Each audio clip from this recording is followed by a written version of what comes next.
Matthias Kuntzel, who's come here from Hamburg in Germany. Matthias, as some of you obviously know, has written prolifically on the issues of Islamicism, of Islam extremism and anti-Semitism. Matthias has his PhD from Hamburg, and he has a position at the Technical College in Germany, in Hamburg. He's written prolifically on issues of Iran, Islamism, and Hezbollah. His recent book is entitled Jihad and Jew Hatred, about the new Jewish anti-Semitism. And we're honored to have you here today. And just as a point, Professor Dori Lau was here, and I think in 2003 you were the keynote speaker at a session that he organized. And I think there's a lot of controversy. So maybe today is a good sign that you're dealing with similar issues and there's not so much controversy. And I think people realize that this is a very important issue that warrants our attention and serious scholarly debate and analysis. So thank you for being here. Thank you very much, Charles. Good afternoon, ladies and gentlemen. Thank you very much for inviting me here to speak at this outstanding lecture series. This is a great pleasure for me to be here, and I'm very grateful for the opportunity to present to you today and discuss one of the most explosive issues of the day. Look at this Thursday's new headlines. President Bush is discussing with Iraqi Prime Minister al-Maliki about Iran. Condi Rice is meeting with Palestinian President Mahmoud Abbas, and the main topic will be Hamas.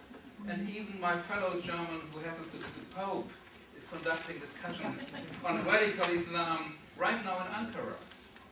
Each of these events is in one way or another related to our very topic today. And now down to business.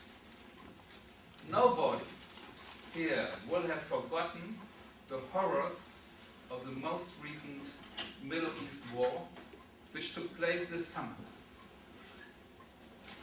But who still remembers the hopes of the previous summer, in 2005, when Israel, despite massive internal resistance, pulled all its troops and settlers out of Gaza?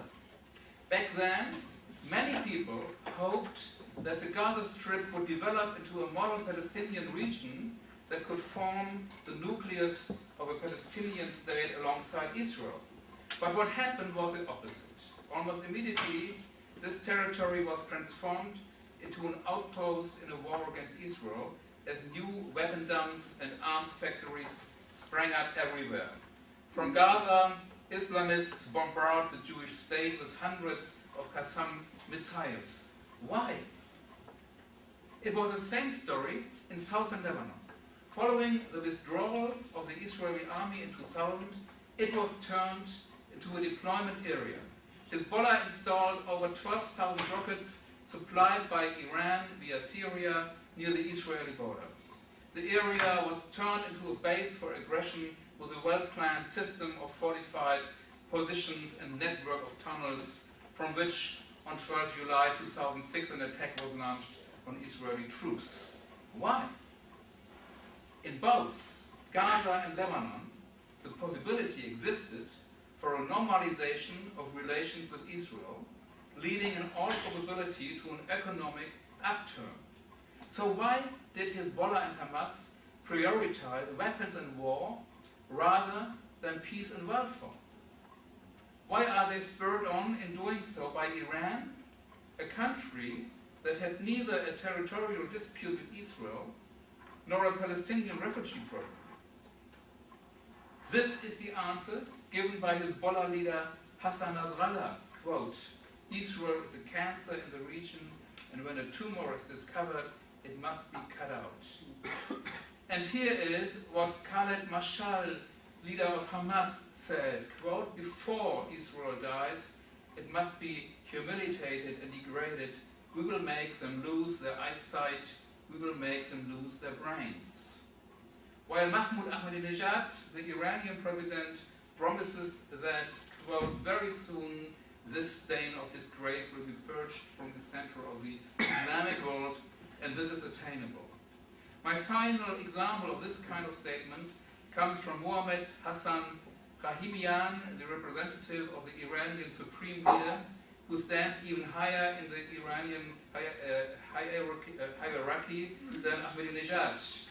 Just 2 weeks ago, on the 16th of November 2006, Rahimian declared that, quote, "The Jew is the most stubborn enemy of the believers, and this decisive war will decide the fate of humanity. The reappearance of the 12th Imam will usher in a war between Israel and the Shia," end quote. Many Western commentators ignore such pronouncements because they are so crazy.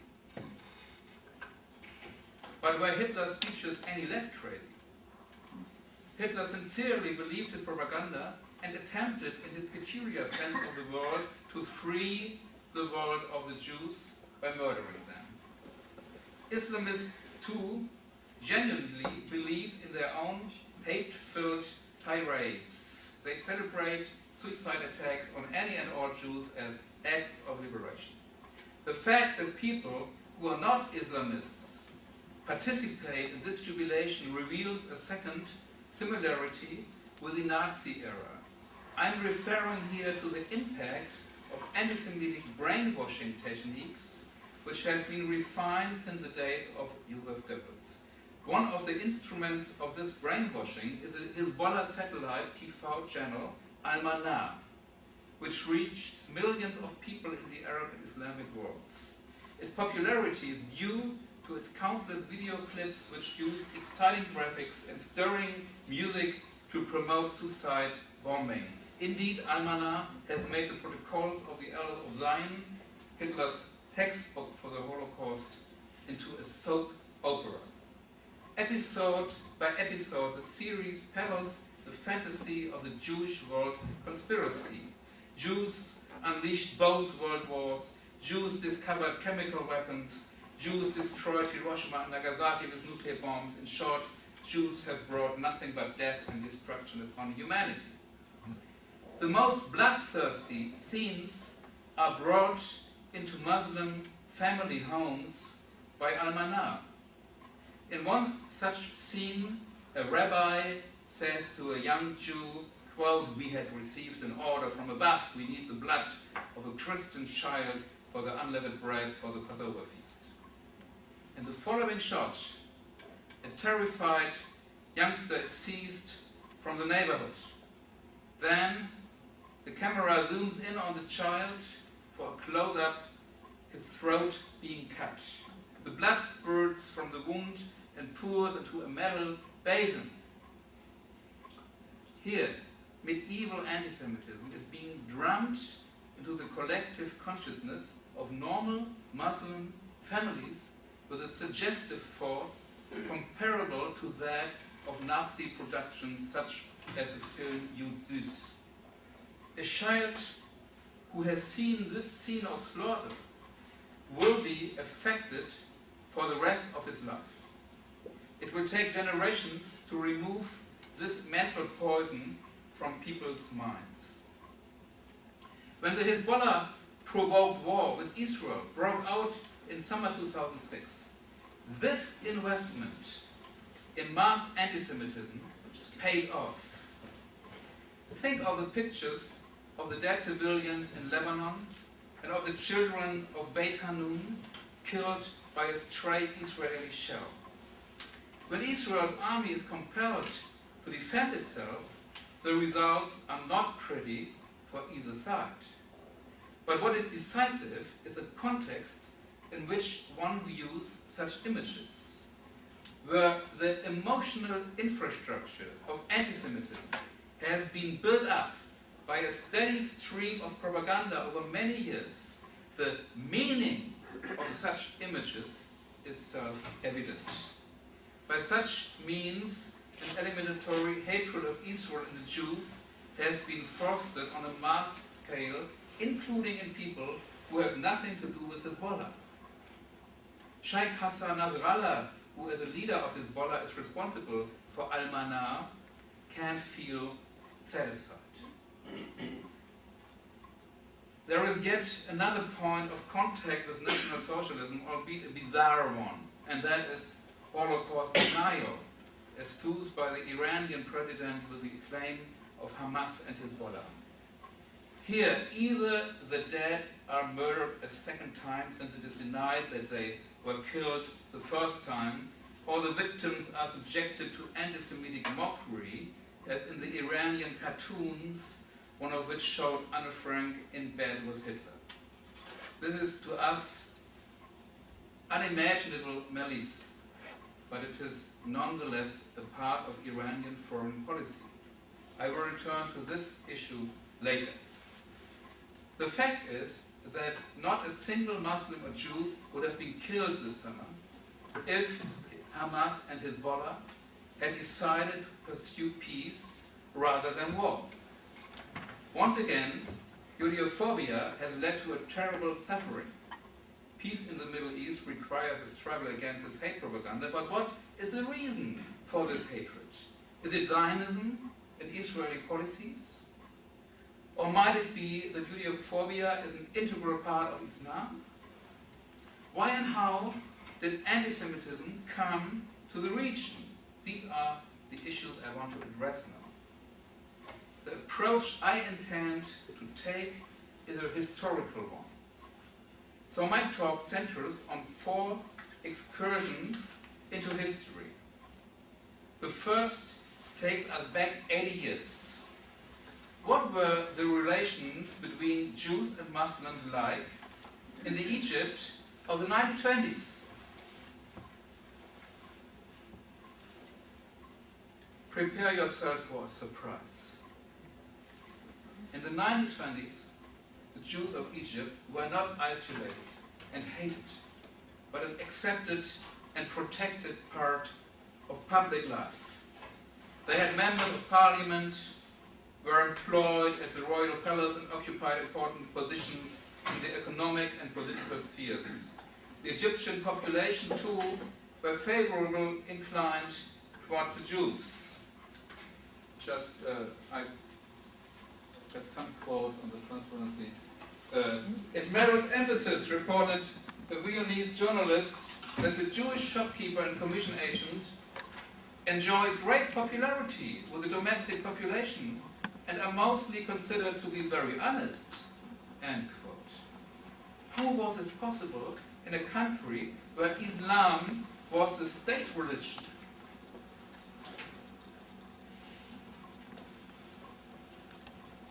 Astonishingly, the century-long history of Islamic modernism is now entirely forgotten. This phase began at the start of the 19th century, reaching full bloom between 1860 and 1930.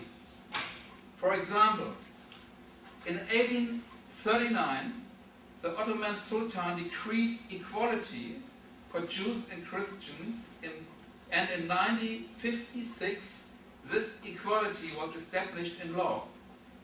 This measure was motivated not only by pressure from the European colonial powers, but also by the desire of the Ottoman elite to draw closer to European civilization.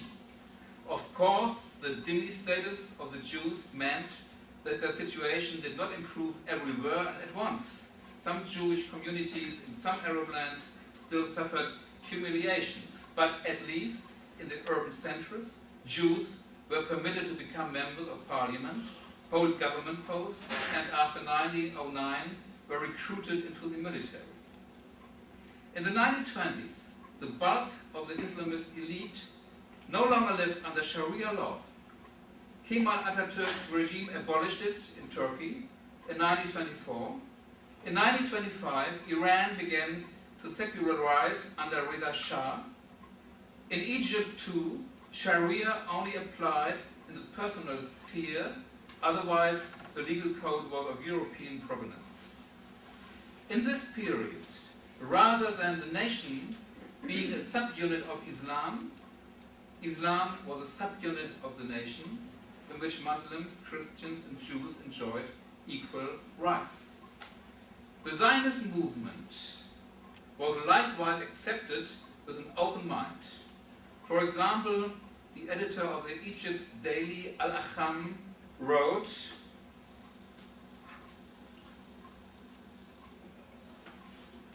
"The Zionists are necessary for this region. The money they will bring in, the intelligence and the diligence, which is one of their characteristics, will without doubt bring new life to the country." In the same vein, the former Egyptian minister Ahmed Saqi wrote in 1922 that, quote, "The victory of the Zionist idea is a turning point for the fulfillment of an ideal which is so dear to me, the revival of the Orient." Thus, in the year 1926, the Egyptian government extended a cordial welcome to a Jewish Teachers Association delegation from the British Mandate territory. Later, students from the Egyptian university traveled on an official visit to Tel Aviv to take part in a sports competition there, which seems to be impossible today. When the conflict in Palestine escalated in the year 1929, the Egyptian Interior Ministry ordered its press office to censor all anti-Zionist and anti-Jewish articles. Even in the year 1933, the Egyptian government allowed 1,000 new Jewish immigrants to land in Port Said on their way to Palestine. No wonder, therefore, that the German Nazi Party's Egyptian section was in despair in 1933. They wrote to the Berlin chiefs, "The level of education of the broad masses is not advanced enough for the understanding of race theory." This was a spokesman for the Nazi of Cairo in 1933. "An understanding of the Jewish threat has not yet been awakened here."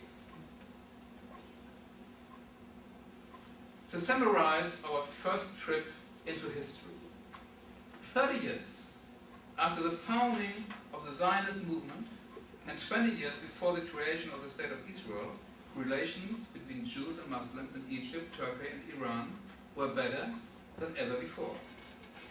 The fact shows how flexible the Quran can be interpreted in a given historical situation. Admittedly, under European influence, Christian anti-Semitism had entered the region, but its influence was restricted to Christian circles in the East.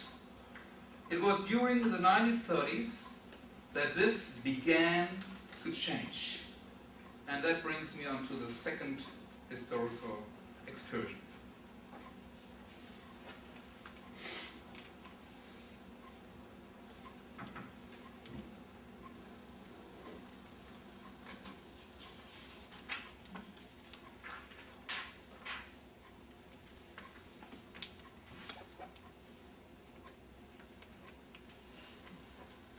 To Islamic traditionalists, this advance of modernity was an outrage.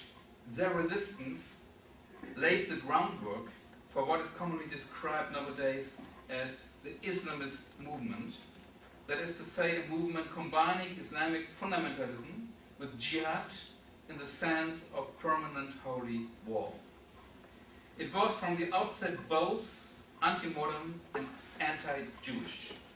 Its three leading protagonists were Amin al-Husseini, appointed Mufti of Jerusalem in 1921, the Syrian Sheikh Is al-Din al-Qassam, killed in 1934 by British soldiers, and the charismatic Hassan al-Banna, who founded the Egyptian Muslim Brotherhood in the year 1928. Their common teacher was Rashid Rida, a religious scholar heavily influenced by the Saudi Wahhabites. Rida's three prominent students followed their master in demanding a return to Sharia law and traditional Islam, as so to drive Western civilization from Palestine and the Arab world before going on to defeat it throughout the world. Their Judeophobia was a declaration of war on the invasion of the world of Islam by liberal ideas. Nowhere was the impact of this invasion so divisive as in Palestine. As the Mufti complained to a conference of religious teachers, the Jews have also spread their customs and usages that are opposed to our religion and to our whole way of life. Above all, our youth is being morally shattered. The Jewish girls who run around in shorts demoralize our youth by their mere presence. And there are a lot of statements like this. For El-Husseini, Jerusalem was the focal point of the rebirth of Islam in its pure version. And Palestine was a center from which the struggle against modernity and the Jews was to start. However, for the time being, the anti-Jewish pogroms which the Mufti organized in Palestine in the 1920s found no echo in the rest of the Arab world. Let me sum up this part. While the conflict between Zionism and anti-Zionism appeared on the surface to be about land, it concealed within it a far bigger conflict over the question of how to relate to modernity. While the modernizers, as a rule, sought compromise with the Zionists, the Islamists denounced any attempt to reach an understanding with the Jews as treachery. In the year 1937, Britain put forward the first two-state solution in the history of the Middle East conflict in form of the Peel Plan. This compromise was initially supported not only by the Zionists, but also by moderate Palestinians and several Arab governments. The Mufti, on the other hand, decisively rejected this partition plan and would eventually succeed in imposing his view. However, until mid-1937, the balance of forces between the two currents was more or less in equilibrium. But thereafter, the picture began to change. Now, Nazi Germany threw its weight onto the side of the Islamists, which brings me on to my third topic.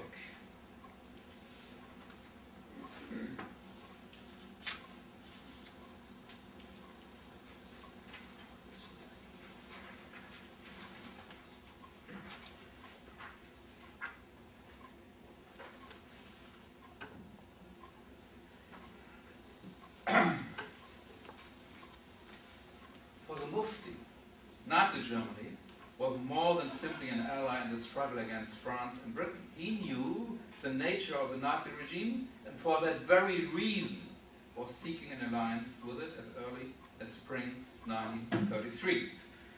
Berlin was at first dismissive. On the one hand, Hitler had already stated his belief in the racial inferiority of the Arabs in Mein Kampf, while on the other, the Nazis were extremely anxious not to jeopardize British appeasement. In June 1937, however, the Nazis changed course. The trigger was the Peel Plan's two-state solution.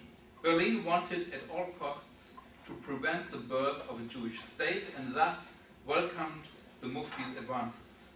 Arab anti-Semitism would now get a powerful new promoter.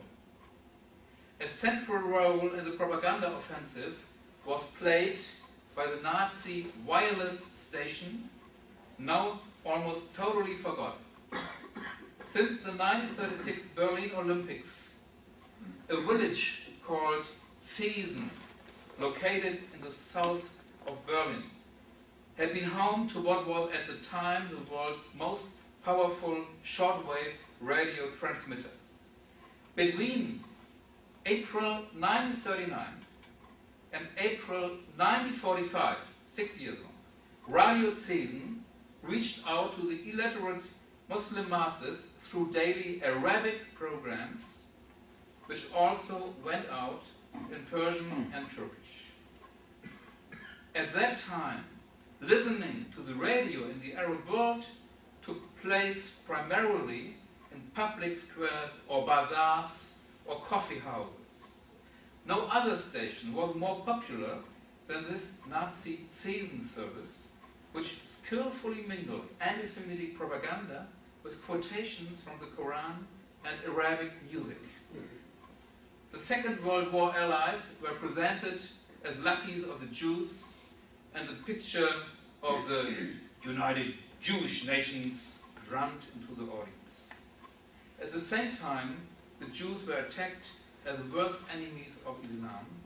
Quote, "The Jew since the time of Muhammad has never been a friend of the Muslim. The Jew is the enemy and it pleases Allah to kill him," end quote from Radio C. Since 1941, Season's Arabic program had been directed by the Mufti of Jerusalem, who had emigrated to Berlin.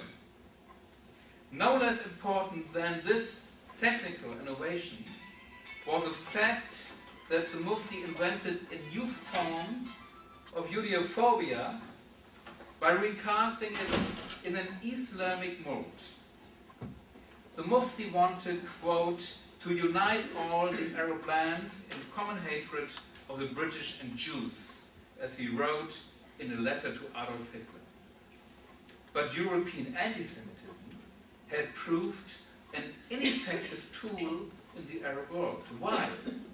Because the European fantasy of the Jewish world conspiracy was totally foreign to the original Islamic view of the Jews.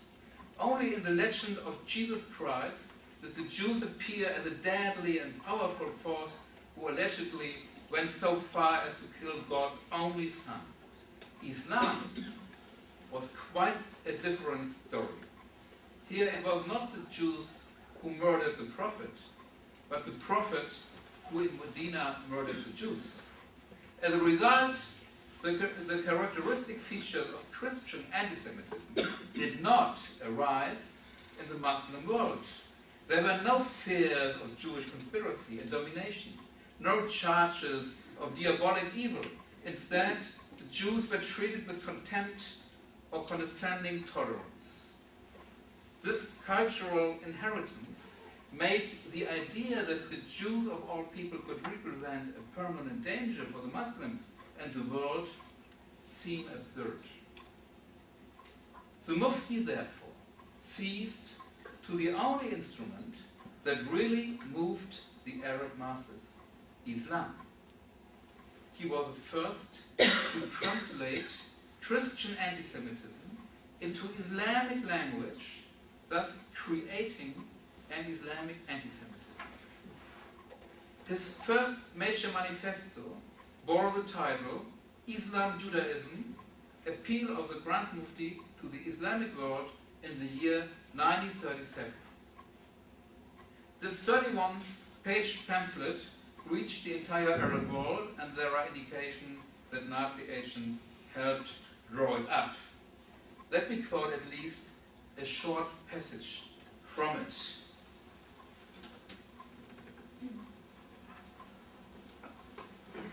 The struggle between the Jews and Islam began when Muhammad fled from Mecca to Medina. The Jewish methods were, even in those days, the same as now. As always, their weapon was slender. They said that Muhammad was a swindler. They began to ask Muhammad senseless and insoluble questions, and they endeavored to destroy the Muslims. If the Jews could betray Muhammad in this way, how will they betray Muslims today? The verses of the Quran and Hadith prove to you that the Jews were the fiercest opponents of Islam and are still trying to destroy it, and so on and so forth. The whole time, 31 pages. So what we have here is a new popularized form of Judeophobia based on the Oriental folktale tradition, which moves constantly back and forth between the 7th and 20th centuries. Classical Islamic literature had as a rule treated Muhammad's clash with the Jews of Medina as a minor episode in the Prophet's life. the anti-Jewish passages in the Quran and Hadith had lain dormant or considered of little significance during previous centuries. These elements were now invested with new life and vigor. Now the Mufti began to ascribe a truly cosmic significance to the allegedly hostile attitude of the Jewish tribe of Medina to the Prophet.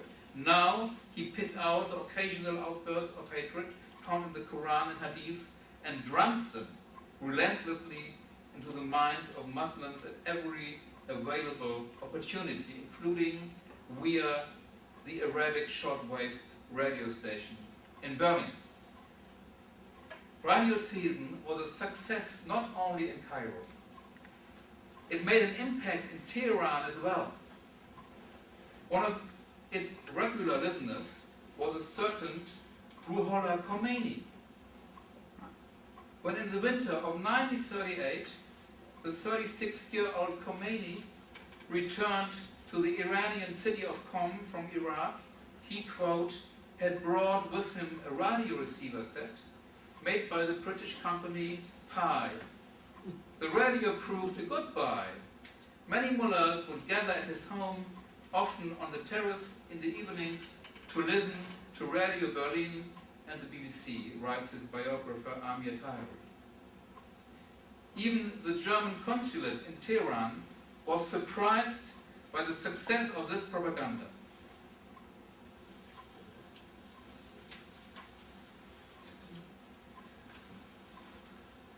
Throughout the country, spiritual leaders are coming out and saying that the 12th Imam has been sent into the world by God in the form of Adolf Hitler. We learn from a report to Berlin in February 1941. So, quote, without any legation involvement, an increasingly effective form of propaganda has arisen which sees the Führer in Germany as an answer to every prayer. One way to promote this trend is sharply to emphasize Muhammad's struggle against Jews in the old days and that of the Führer today. End quote. While Khomeini was not a follower of Hitler, those years may well have shaped his anti-Jewish attitudes, which are expressed today by Ahmadinejad. So let me now summarize my third point. In the year 1937, Germany began to disseminate an Islamic antisemitism that fuses together the traditional Islamic view that the Jews are inferior with a European notion that they are divisively powerful. At one and the same time, we find the Jews being derided as pigs and apes, while simultaneously being demonized as the puppet masters of world politics. This specific form of anti-Semitism was broadcast to the Islamic world on Radio Season. At the same time, the Egyptian Muslim Brotherhood was being heavily subsidized by Nazi Germany and its anti-Jewish agitation promoted. There could no longer be any talk of a balance between Islamic modernizers and Islamists. Radio Season ceased operation in April 1945, but it was only after the date that its frequencies of hate really began to reverberate in the Arab world. And so I come on to my fourth and final point.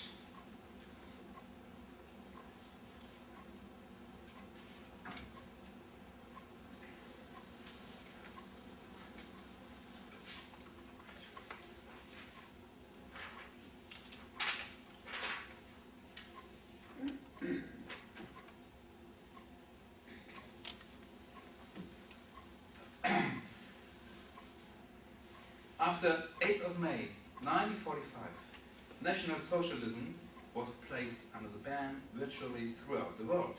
In the Arab world, however, Nazi ideology continued to reverberate.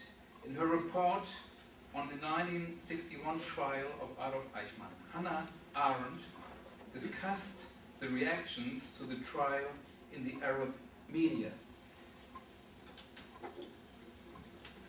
Newspapers in Damascus and Beirut, in Cairo and Jordan, did not hide their sympathy for Eichmann or their regret that he had not finished the job. A broadcast from Cairo on the day the trial opened even injected a slightly anti-German note into its comments, complaining that there was not a single incident in which one German plane flew over one Jewish settlement and dropped one bomb on it throughout the last war. The heartfelt wish to see all Jews eliminated was also expressed in April 2001 by the columnist Ahmad Aragab of Egypt's second largest daily, the state-controlled Al-Akhbar.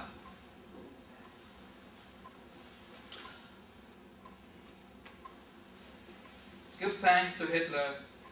He took revenge on the Israelis in advance on behalf of the Palestinians. Our one complaint against him was that his revenge was not complete enough. And quote, regrettably, I can give you many more quotes like that. Manifestly, following the 8th of May, there occurred a twofold division of the world. The division in the political and economic system is well known as the Cold War. A second split, which was obscured by the Cold War, concerned the acceptance and continuing influence of National Socialist forms of thought. The fault line was already traced by 1946, and it had much to do with the period's most renowned Arab politician, the former Mufti of Jerusalem, and much to do as well with the opportunism of the West. In 1946, El-Husseini was sought by, among others, Britain and the USA on war crimes charges. Between 1941 and 1945, he directed the Muslim SS divisions from Berlin, and he is personally responsible for the fact that thousands of Jewish children who might otherwise have been saved died in the gas chambers. All this was known in 1946. Nonetheless, Britain and the USA chose to forego criminal prosecution of Hussein in order to avoid spoiling their relations with the Arab world. France, in whose custody Husseini was being held, deliberately let him get away. The years of Nazi Arabic language propaganda had made the Mufti by far the best-known political figure in the Arab and Islamic world. But the 1946 de facto amnesty by the Western powers enhanced the Mufti's prestige even more. The Arabs saw in this impunity, wrote Simon Wiesenthal in the year 1946, quote, not only a weakness of the Europeans, but also absolution for past and future occurrences. A man who is an enemy number one of a powerful empire, and this empire cannot fend him off, seems to the Arabs to be a suitable leader. Now the pro-Nazi past began to become a source of pride, not of shame.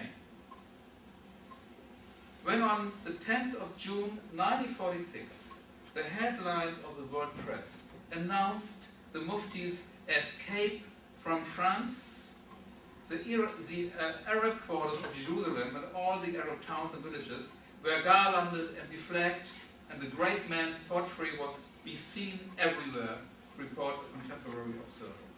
But the biggest cheerleaders for the Mufti were the Muslim brothers, who at that time could mobilize 1 million people in Egypt alone. It was they, indeed, who had organized the Mufti's return and from the start defended his Nazi activities from any criticism. The two opposed views of the Holocaust collided in November 1947 in the General Assembly of the United Nations. On the one side were those who considered the Shoah a tragedy and therefore argued for a partition of Palestine and the founding of two Palestine states, an Arab Muslim state and a Jewish state. On the other, those who opposed a two-state solution in principle, and whose most influential representative was none other than Amin al-Husseini, yet again playing the role of spokesman for the Palestinian Arabs. On al-Husseini's view, just a second, I got a transparency.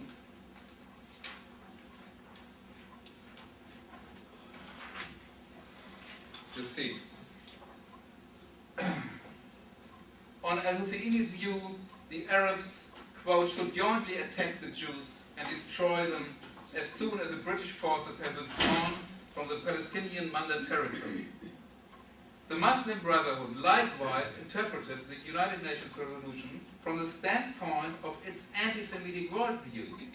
Hassan al-Banna, the Brotherhood's leader, quote, considered the whole United Nations intervention to be an international plot carried out by the Americans, the British and the Russians under the influence of Zionism, end quote. So, as in 1946, with the triumphant return of the Mufti, in 1947, the reality of the Holocaust was denied a second time.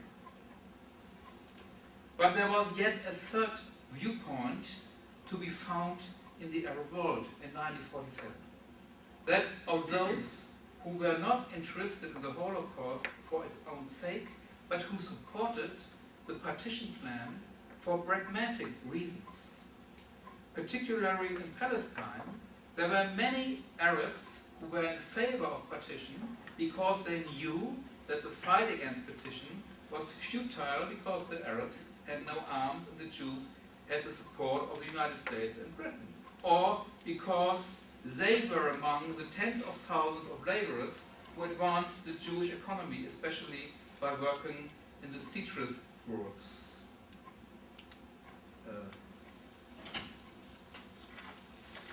Many Palestinian Arabs thus not only refrained from fighting themselves, but also did their best to prevent foreigners and locals from carrying out military actions. Wright Hillel Cohn, the first scholar systematically to investigate the movement of so-called Arab collaborators. Avoidance of war and even agreement with the Jews were, in their view, best for the Palestinian Arab nation. This group included the Arab leaders who sympathized with the partition plan, albeit only in private, since they were afraid openly to contradict the Mufti and the Muslim Brotherhood.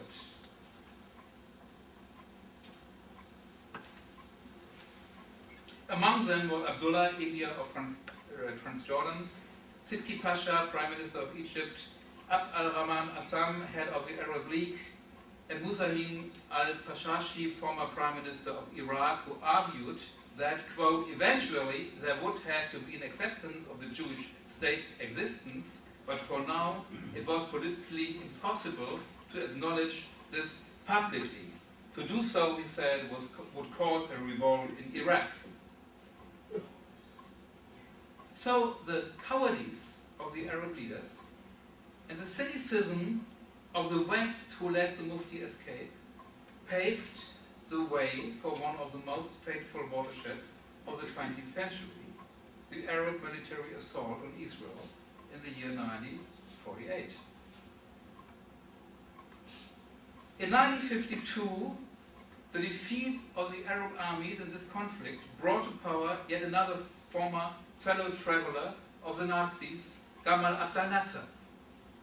Nasser had the protocol of the Elders of Zion disseminated throughout the Arab world, and in 1964 was still issuing the Deutsche Nationalzeitung that, quote, the lie about the 6 million murdered Jews is not taken seriously by anyone, end quote. Now, it was the turn of the Soviet Union to find no difficulty in overlooking the anti-Semitism and Holocaust negationism of an airline. Moreover, Moreover, Nasser employed many of the Nazi war criminals who had evaded justice through fleeing to Egypt in their former sphere of expertise, the anti-Jewish propaganda. After Nasser's military campaign against Israel also failed miserably in the Six-Day War of 1967, the previously incited hate against Jews was once more radicalized in an Islamist direction. Nasser's anti-Jewish propaganda was still accompanied by a fondness of life's pleasures. Now, anti-Semitism was mixed with the Islamists' hatred for sensuality and joy in life, and popularized a religious resistance against all corruptors of the world. Now it was discovered that not only was everything Jewish evil, but that everything evil was Jewish. Thus, the most important manifesto of Islamist anti-Semitism, the essay Our Struggle with the Jews by the Muslim brother Said Qutb, distributed in millions of copies throughout the Islamic world with Saudi Arabian help, declares, with allusions to Karl Marx, Sigmund Freud, and Emil Durkheim, that the Jews are responsible for the worldwide moral and sexual decline. Quote, behind the doctrine of atheistic materialism was a Jew, behind the doctrine of animalistic sexuality was a Jew, and behind the destruction of the family and the shattering of sacred relationships in society was a Jew. Now Palestine was declared sacred Islamic territory where Jews should not be allowed to govern even a single village, and Israel's destruction a religious duty. Intellectual devastation now spread unimpeded. Jews started to be denigrated by reference to furthers in the Quran as pigs and apes, and the claim that the consumption of non-Jewish blood was a religious right for Jews was offered up as a scientific discovery. The first victims of the Islamist turn were the Muslims themselves. The struggle against depravity means the suppression of one's own sensual needs, and the return to sacred social bonds means the archaic subjugation of women. With the Iranian Revolution in 1979, Islamism gained its first great victory. 3 years later, Hezbollah, under the influence of Khomeini, began systematically to use human beings as bombs. The hatred of Jews was now greater than the fear of death. Whenever the possibility of a peaceful solution appeared on the horizon, it would be drowned in the blood of suicidal mass murders. The first major series of suicide bombings began in Palestine in 1993, at precisely the moment when the Oslo peace process was underway. It was resumed in October 2000 after Israel withdrew from Lebanon and had made its most far-reaching concessions yet to the Palestinian side at Camp David. It was the same logic that dictated that in 2005 Israel's withdrawal from Gaza would be met by a hail of rocket attacks.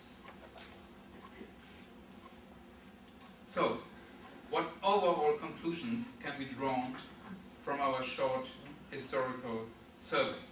3 points.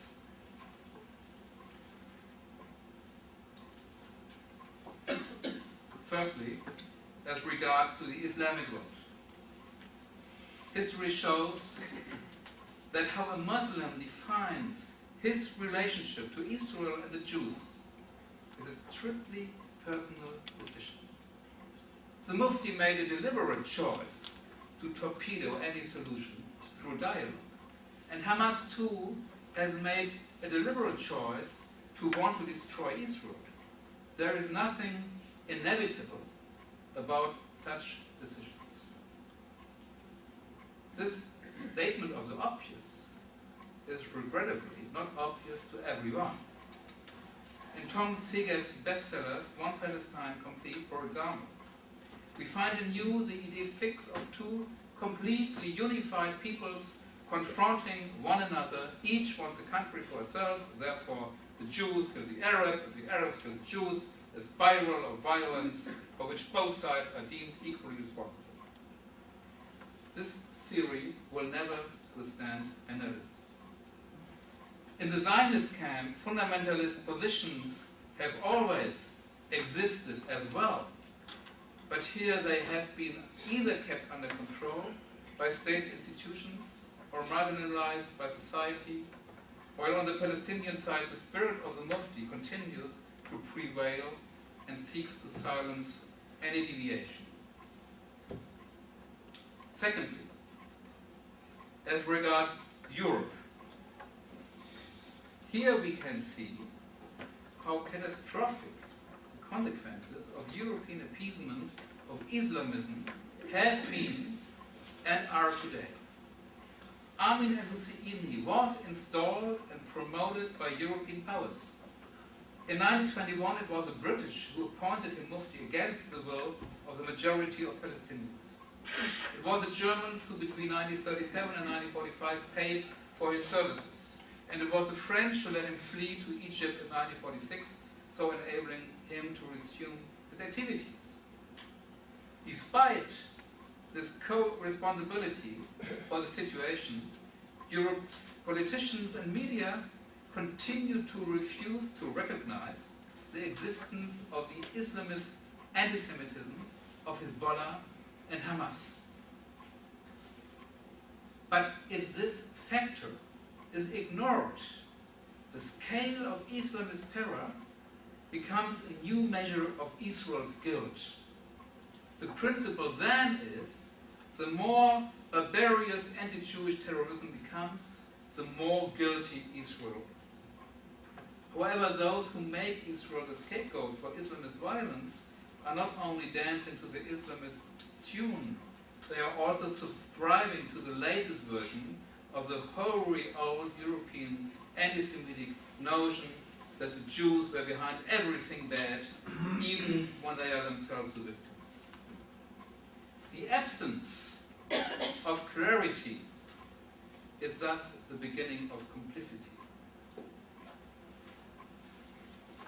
Finally, on anti-Semitism itself, the historical record gives a lie to the assumption that Islamic anti-Semitism is caused by Zionism or Israeli policy.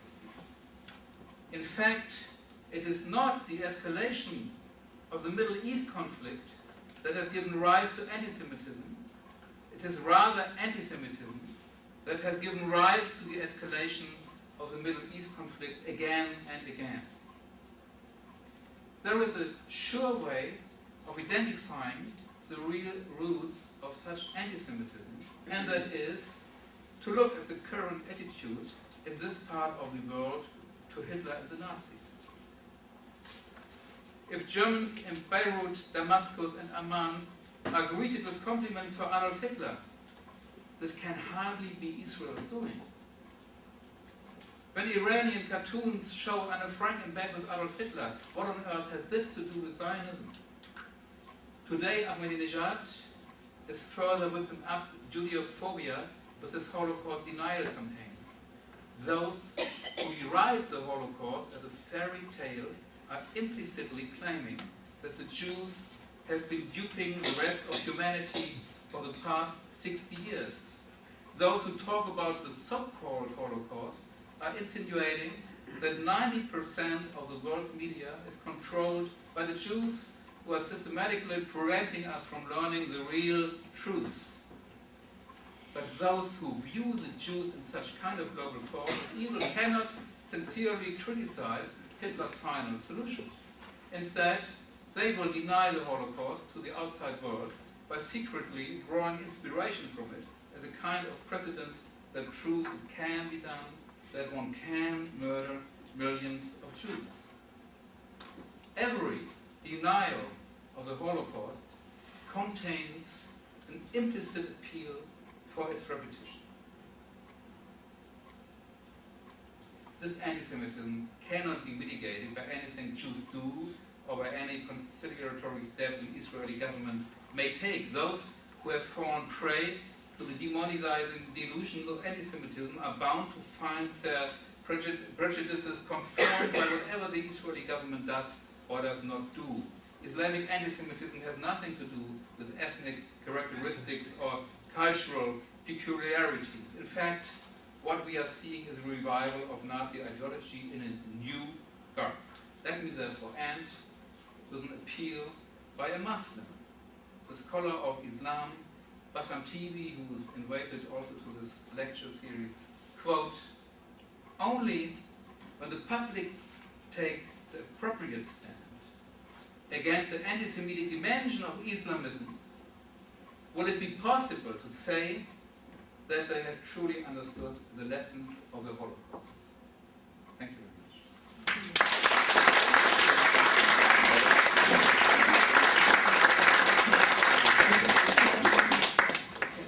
So Dr. Kuntzel has agreed to take some questions, and if you don't mind raising your hand and just nodding to me, and I'll sort of keep all this. So Professor Katz, to start off. I'd like to delve into your two references about the coming of the 12th Imam. It's my understanding that among the Shia Muslims, that there is a religious fervor which, coupled with the feeling that apocalyptic events such as a nuclear war might very well lead to the coming of the 12th Imam. Does that exist in the Sunni portion of the Muslim population, or is that unique to the Shia belief?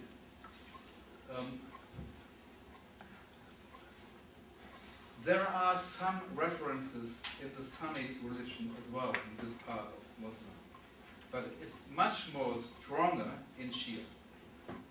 So we have it in both parts in a way, but in Shia it's a real, true, everyday religion. And so there are different interpretations, and when the Imam will awake again, some say after all Jews are killed. This is the interpretation by some grand ayatollahs in Iran. Some say if peace is on earth, then he will come. Some say we have to organize a big chaos, havoc, and then he will come. So there are different interpretations. But of course, if you see Ahmadinejad and his how he commits policy, he's really he built even a train track so that when the Imam will appear again, he has a better ride to the center of Tehran. So they are really believing in what they're saying. It's not a joke. It's not, and it's very, very important for us to try to take every word seriously. And therefore, I appreciate the question. This is a very important point. I'm glad you started the talk by talking about the good relations between Jews and Muslims in Egypt in the 20s, being the grandson of a woman who used to go around her neighborhood and turn off people's lights on Friday nights because most of her friends were Jewish. And I've always been proud of the fact that Egypt doesn't have the same disgusting history against the Jews that Europe has had. But I don't think that your hypothesis really explains the position of Jews in Egypt well into the 50s, because you've given many quotes from Hassan Banna and many other people saying all types of things, but there were over 100,000 Jews that lived in Egypt well into the 50s. Could you list for us, with all this rabid Nazism in Egypt, how many hundreds of Jews were killed? If there were, as you said, 1 million people in the Islamic Brotherhood, in Muslim Brotherhood, how many hundreds or thousands of Jews were killed?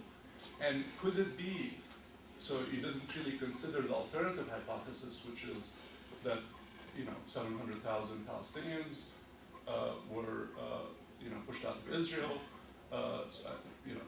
and the gang rapes that Eddie Morris talks about, and so on. Do any of these things and then occupation play any role in the conflict, or is it simply, Muslims hate Jews? Wow, thank you very much for this question. It was a smoothly change in Egypt. It was slow. For example, when the Muslim Brotherhood in the year 1936, 1937 wanted to get the mosques as a place for incitement against Jews, the official imams forbade it. They were against inciting Jews at that time. Al-Azhar was led by an imam who didn't want to have anti-Jewish incitement in his mosque at that time. So it was a very smooth and slow development until a lot of people expected a wobble with very much joy in the Second World War later, in 1942. And, so we don't have massacres or something like that. The very first pogrom against Jews in Egypt took place in November 1946, which is remarkable, isn't it? After Auschwitz occurred and everything. So this very first pogrom took place in about, I have to look up in my book, it's written down, about 5 or 6 Jews were killed, not more. So you have to relativize this. Is what there were no big massacres like that. But there was a mood that encouraged the Muslim Brotherhood to do such things. And of course, this was also at the same time a kind of incitement against Zionism, against Israel, and against peace with this new state, and of course incitement also against this kind of two-state solution decided by the United Nations Council. So I think there is certainly an interrelationship between developments in the Middle East and the existence of Israel and the mobilization of anti-Semites around the world all the time. But these are, the relationship is not a cause, it is more or less a pretext. And if you, for example, listen to the Islamists, if you listen to Ahmadinejad, he's saying that the big struggle began 300 years ago, or 400 years ago, hundreds of years ago. So for him, the Middle East conflict is a kind of pretext in order to fight with more efficacy the liberal ideas of modernity. And so I think we have to make a very, very clear separation. Certainly the policy of Israel governments like that of any other government may give rise to anger and criticism, but no Israeli policy, however deserving of criticism it may be, makes plausible the anti-Semite assumption that, for example, Washington is ruled by Jerusalem and that the Pesach meal is prepared with the blood of murdered children. So we have to make a big separation between those both things. And when you mention the 700,000 Palestinians, well, I think that, what a social scientist has to do is to reduce suffering in the world. So empathy is something universal, also with these Palestinians. But if you see the history, you see only 2 leaders of the Palestinian people, the Arab Palestinian people. Only the Mufti of Jerusalem and Arafat, who was chosen by the Mufti, by the way. So this is a terrible history, and those leaders always ignored the wish to live in a way. So I think it's very important. In this summer, in 2007, the book of Hillel Cohn will be published by University of California Press about all those Arab Palestinians who were in favor of a peaceful solution, lived side by side with the Zionists. The PLO history systematically ignored these factors, and we are very much influenced by the PLO historiography. So I think it's very, very necessary that we will get a real picture of what the Palestinian Arabs thought at different times. And then we will see the picture is much more complicated than people very often think. May I ask, you've talked a lot about an analogy or a similarity or even an identity between Hitler's attitudes and the Islamic attitudes that you spoke to. I want to ask your view about another possible similarity then that would follow from that. It seems to me it is absolutely clear that with Hitler and the people who thought like him, this was a struggle to the death, one side or the other. That is to say, either he had to be simply eliminated, and not just him, but the whole range of people who thought like him, or the Jews who are in mortal danger. Would you say the same thing about the current situation in the Middle East? That this is, as you have portrayed it and given the power of the analogy, this is simply a struggle to the death on one side or the other?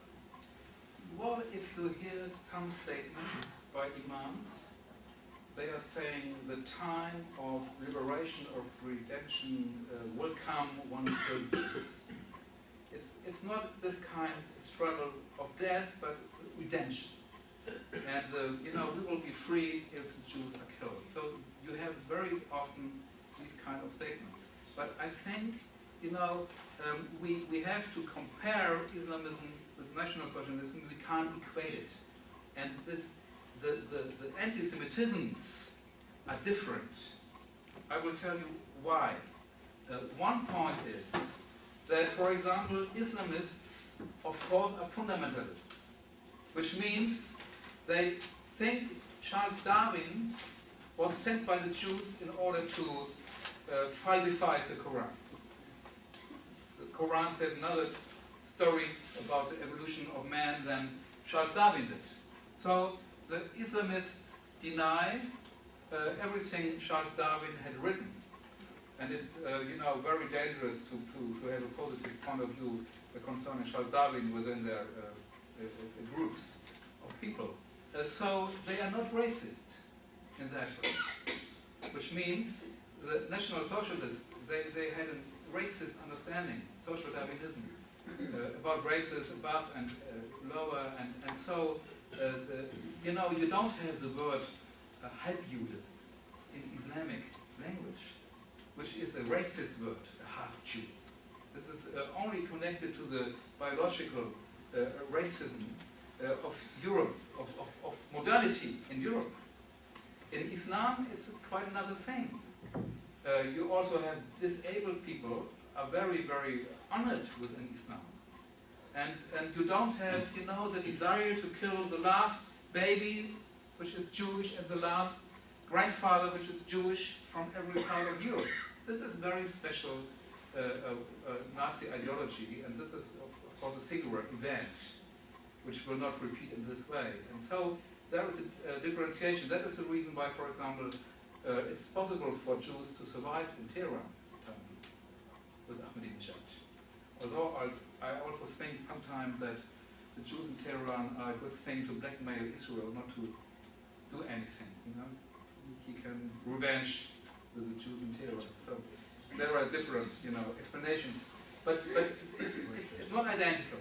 You have to make this separation concerning racism, and racism is a very European modern ideology. So are you saying that, notwithstanding the virulence of the current views that you cite in Islam, that there is a possibility of coexistence, of isolating this group, of limiting them? Yes. Well, this is my whole talk about that there is a possibility. Well, I don't hear the possibility. Well, you can't see it at the time being, perhaps, but if you see history, times existed, and there is no, you know, there is no law in Quran. If you have the Quran, you can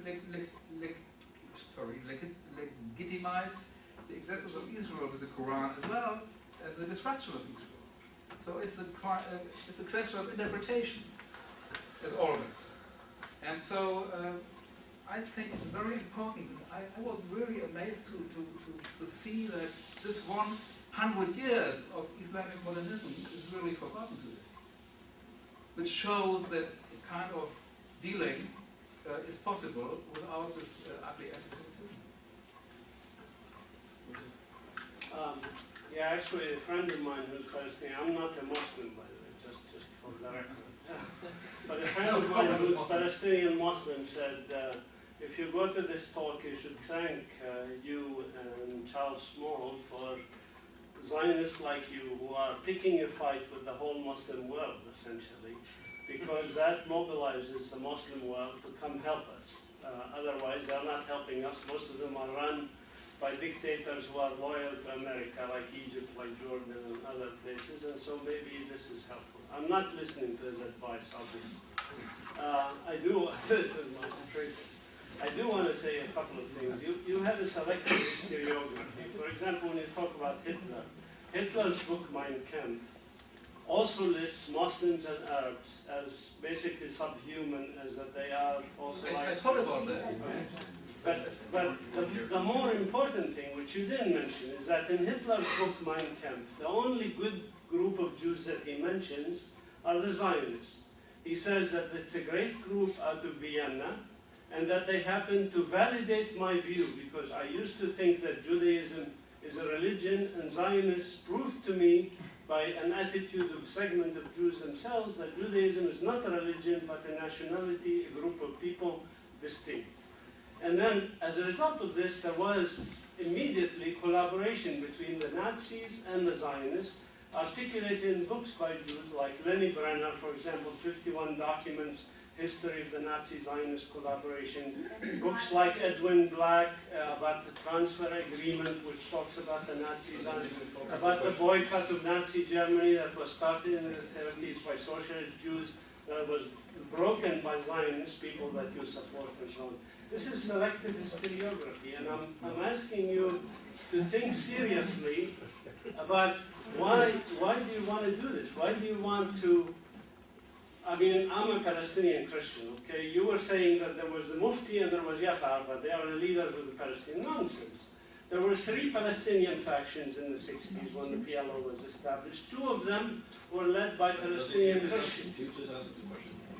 I'll stop with you. No, ask the question. So it was not Muslims, it was Palestinians fighting for independence against colonial occupation. Okay. Thank you very much for this contribution. You know, you can tell your friend, I'm even not Jewish. You think I'm a Zionist? Why? You see, anti-Semitism has nothing to do with Jews. It has only something to do with anti-Semites. Being Zionist doesn't mean being Jewish. Huh? There are Zionist Christians also. There are Zionist Muslims. Okay, but you know, this is, you can tell it to your friend. Okay?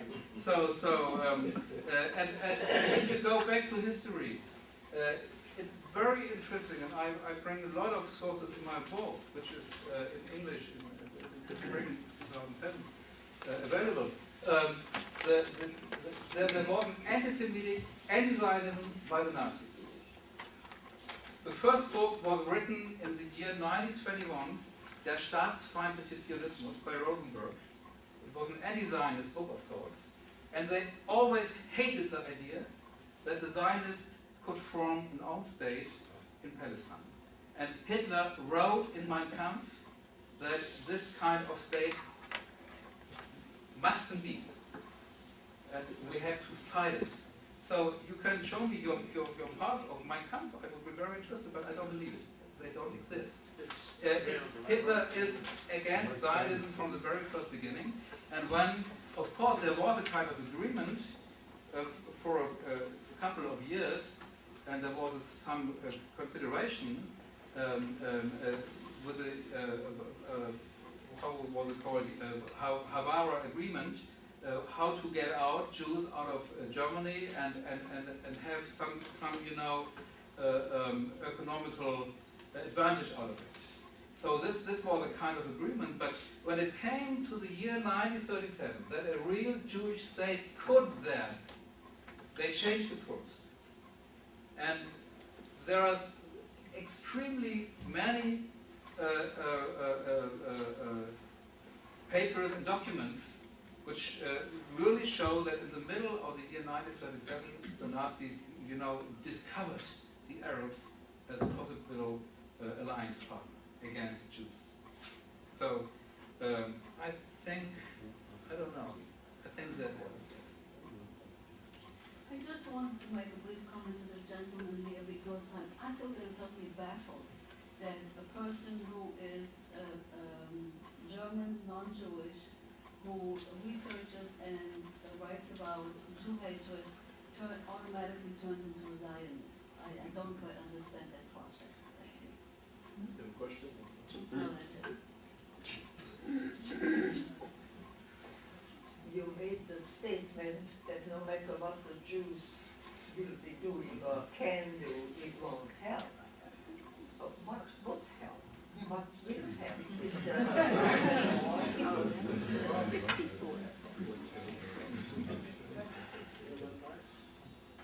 of course, the most easiest question.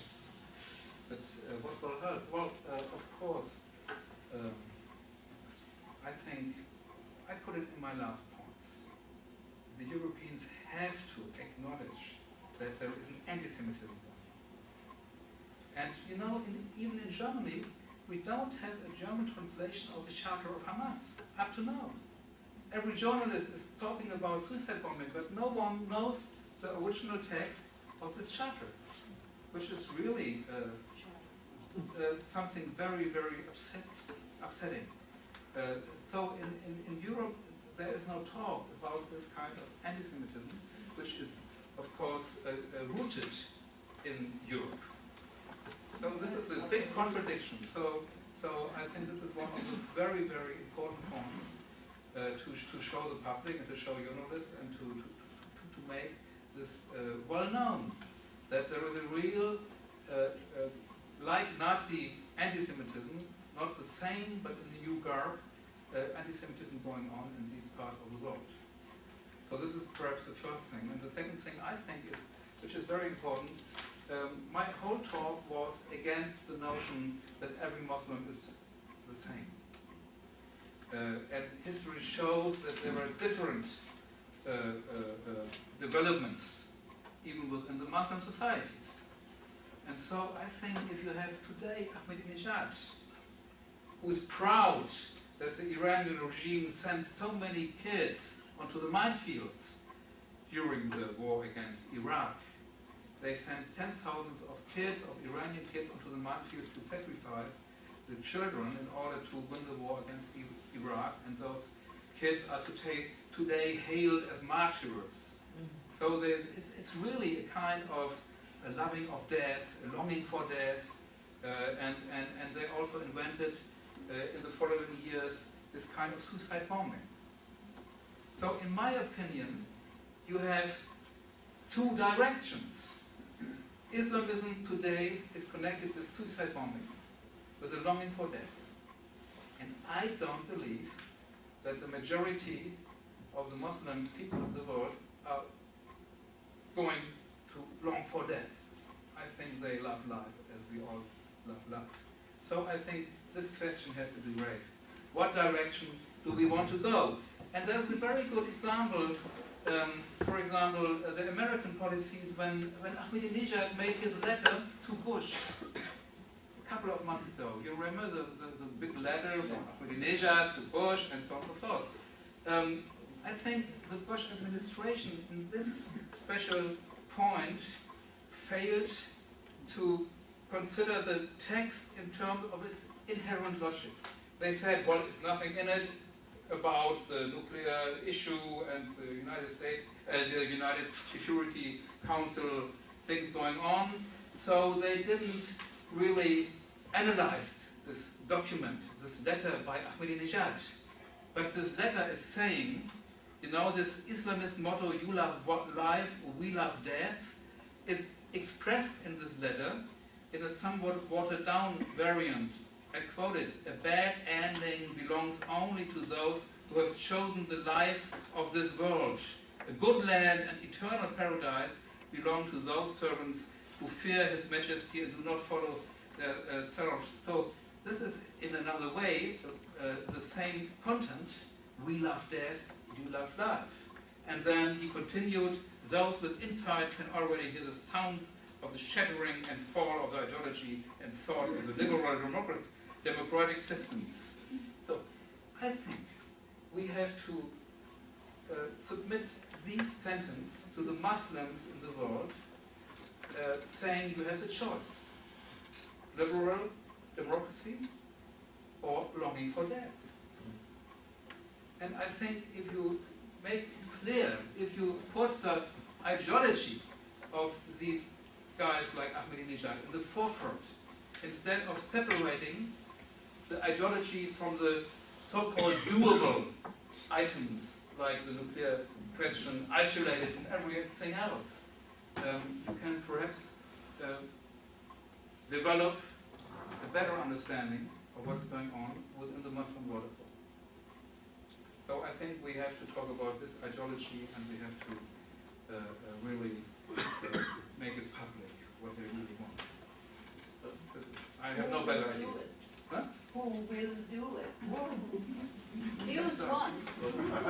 So, Paula, just before Paula's question, just to make a point, if you go to Google and do a Google search for Hamas Covenant, you can actually get an English translation. It was translated actually by a project here at Yale called the Avalon Project. So it's very accessible, and I try to distribute it as often as I can, and it's amazing to see not only do they call for the destruction of Israel and the killing of Jews, but they actually based the entire document, it seems, on the protocols of the elders of Zion. This is quite shocking. So you first, and then Paul. Thank you. I want to begin by saying that I apologize for coming in late. I wish I had heard the beginning of the presentation. So if there's anything I say that was covered, I apologize. I'm a Jewish American, and I've traveled extensively throughout the Muslim world. I lived in Turkey for several years. I've traveled through Iran, through Syria, through Lebanon, through Jordan, through Palestine. And I actually work for a human rights organization in the West Bank, and we'll be speaking actually tonight on my experiences working there alongside Palestinians and Israelis. And I want to respond, I just want to, with regard to the Hamas covenant, which was just referenced here, I think one of the reasons why oftentimes the assumption is that, for example, the speaker would be Zionist was because a lot of times it seemed that anti-Zionism was being somehow equated with anti-Semitism. And so for someone who's speaking out or sort of trying to shed some light on anti-Semitism, if we're hearing it equated with anti-Zionism, the assumption is that somewhere in there there's a protection or defense of Zionism. I hope that made sense. Perhaps it didn't. I'm getting a confused look. But that's not the point that I wanted to make. I just want to say that for anybody who is interested in perhaps seeing a different perspective, you're welcome to challenge me. I will be talking about things such as Hamas, about my experiences as a Jewish American tonight at the New Haven Free Public Library at 6:30. But what I wanted to ask you, what I wanted to ask you is I'm having trouble reconciling my experiences throughout the Muslim world, being welcomed into families, being my entire family being invited as a Jewish person, people asking me questions about my religion, exchanges. I'm having a lot of trouble reconciling that with a lot of the quotes that I've seen up here, and I guess I'm wondering whether you think that this is just a sort of marginal thing, or whether you believe this to be sort of a general phenomenon, and particularly what experiences as you coming as an expert on anti-Semitism within the Islamic world, have you had experiences traveling through the Islamic world? What has your experiences been in the Islamic world itself, actually meeting people rather than just reading these documents? Well, thank you. You really missed my first part. I'm very sorry about that. I'm sorry too. What is your explanation why, with the Gaza Strip and with South Lebanon, there was no peace with Israel afterwards, but this kind of getting more weapons in, continue the fight, instead of creating a very good model society? May I respond? Sure. So in the case of Gaza, for example, 8,000 settlers were removed from Gaza, but 13,000 homes for new settlers were built in the West Bank and East Jerusalem. So in other words, the settler population rose rather than shrank, and the occupation itself never officially ended. The water areas, the air, etc. There was not. Okay, thank you, but I'm sorry. Well, what I'm saying is Gaza has, the stranglehold around Gaza has not ended. That's exactly what I'm saying, is that medical supplies, water. No, excuse me. Please respond, then Paula. So I'm sorry, there is no logic in it, because everyone knows that when the Gaza Strip was removed, the Olmert government also decided to remove from the West Bank sooner or later. So there is no logic in it. And if you see the pictures, for example, there were these greenhouses, and American millionaires collected a lot of money to save these greenhouses, which were made by the Jewish settlers before, so that the Palestinian people can do some work in it. And if you see the pictures today, these greenhouses, they have glass roofs, and in them you see nothing green, but only big tunnels. because this was a very good place to get the weapons up.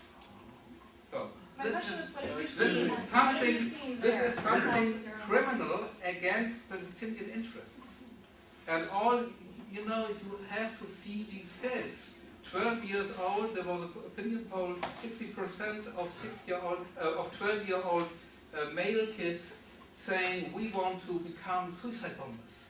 And at the same time, 60% of those male kids are bedwetting, which shows how traumatized they He's are. trying to score points. So and not this is answering the very, question. very Can I ask you a question? bad if you try to defend this kind of Palestinian policies to continue